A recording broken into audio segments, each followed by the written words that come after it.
Bonjour vous tous qui êtes connectés sur Hérotech TV France et bienvenue à ce nouveau numéro de votre magazine qui vous parle d'actualité de Kinshasa. Aujourd'hui, nous allons parler d'un sujet très délicat qui fait la rage à Kinshasa, à savoir le dialogue politique et la date du 19 décembre.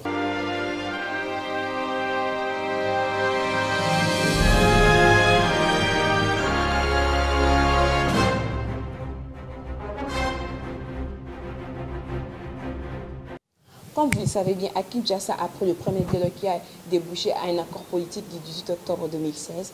à l'issue duquel un premier ministre a été nommé, comme cela ne suffisait pas, sur l'instruction du président de la République, Joseph Kabila Kabange, la CENCO a été chargée de faire médiation pour des discussions directes entre le signataire et le non-signataire de l'accord du 18 octobre. Qu'en pensent les Kinois à propos de ces dialogues du 19 décembre? Suivez les réactions. biso tolingi kaka makambo wana ebonga basolola bien balanda constitution ndenge elongami batrouve solution oyo biso tozela solution tozela ezali kaka Kabila akende soki akei atika biso na kimi akende biso tokontrole na makambo ezala eleki le 19 awa biso décision na biso ezali kaka Kabila akende atika place makambo ya otozela oboye te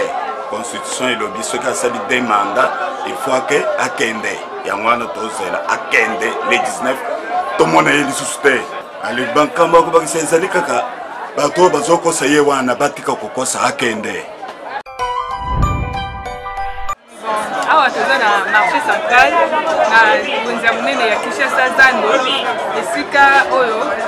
marché ya munene ya Kinmo babebi keza awa na Zando ekote keza te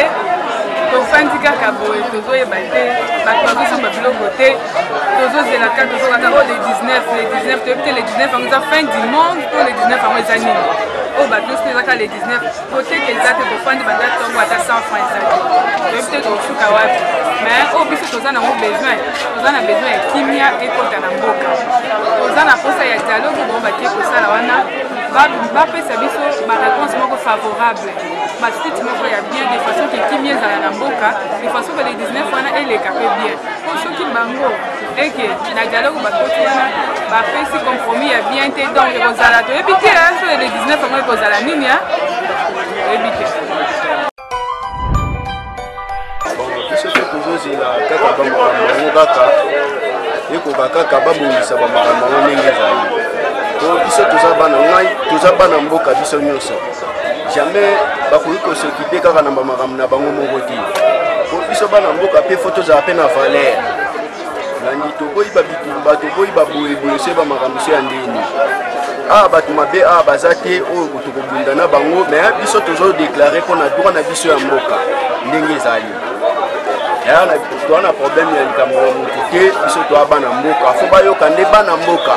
ntango oyoki bana mboka bino mpe bokozala valeur na place na bino landi problème eza wana kaka yango wana nde tozozelaka makambo yango eleka na kimia na ndenge ya kimia na ndenge ya bien bon par rapport à le 19 tokovanda na kaka tozela bamakambo yango babongisa toyeba ndenge makambo yango ndenge ekolekela basolola na ndenge ya bien. Vous venez de suivre les réactions des Kinois qui veulent tous la paix. La balle est dans les camps des politiciens.